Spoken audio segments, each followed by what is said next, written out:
अभिनेत्री जुई गडकरी हिने तिच्या अभिनय कौशल्याने सर्वांचंच मन जिंकलं. ठरलं तर मग या मालिकेतील तिच्या सायली या भूमिकेला प्रेक्षकांचं प्रचंड प्रेम मिळतंय. जुई नेहमीच तिच्या चाहत्यांशी सोशल मीडियाद्वारे अपडेट शेअर करत असते. नेहमीच कोणत्या ना कोणत्या कारणांमुळे चर्चेत राहणारी जुई आता पुन्हा एकदा चर्चेत आलीये. जुईने नुकतीच महाराष्ट्र टाइम्सला मुलाखत दिली. यावेळी तिने अनेक विषयांवर भाष्य केलं. या मुलाखती दरम्यान जुई वैयक्तिक आयुष्याबद्दल आणि अभिनय क्षेत्राबद्दल देखील व्यक्त झाली. या मुलाखतीत तिला विचारण्यात आलं की काही गोष्टी तुला करायच्या नसतील तर तू काय म्हणशील आणि ती नेमकी काय गोष्ट असेल. या प्रश्नावर जुईने उत्तर दिलं की मला बोल्ड कंटेंटवर काम करायचं नाही. मी तसं काम करण्यास कम्फर्टेबल नाहीये, त्यामुळे मी तसं काम करण्यास नकार देते. माझ्या आई बाबांच्या आणि प्रेक्षकांच्या मनात माझा खूप आदर आहे आणि मला तो आदर कायम तसाच ठेवायचा आहे. पुढे जुई म्हणाली, काही जण म्हणतात की कलाकार म्हणून करावं लागतं, तर असं मला अजिबात वाटत नाही. तुम्ही तेच केलं की तुम्हाला वेगळ्या प्रकारचा अभिनय येतो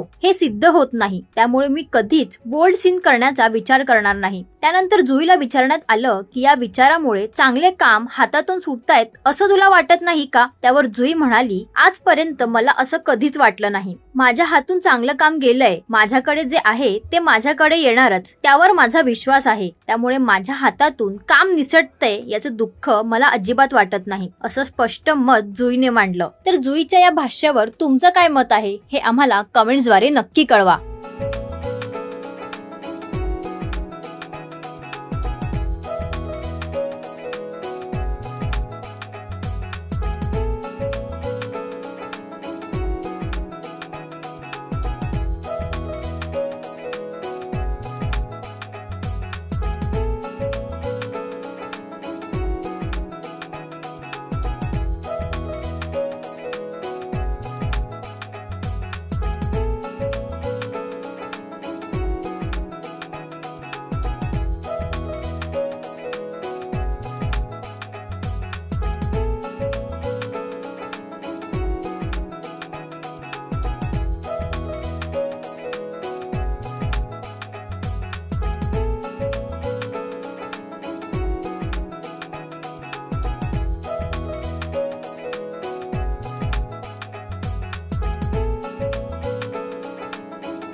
मराठी मनोरंजन सृष्टीमधील मालिका, चित्रपट, नाटक तसेच कलाकारांबद्दलच्या नवीन अपडेट्स जाणून घेण्यासाठी नक्की सबस्क्राईब करा इट्स मज्जा मराठी या आपल्या नवीन YouTube चॅनलला.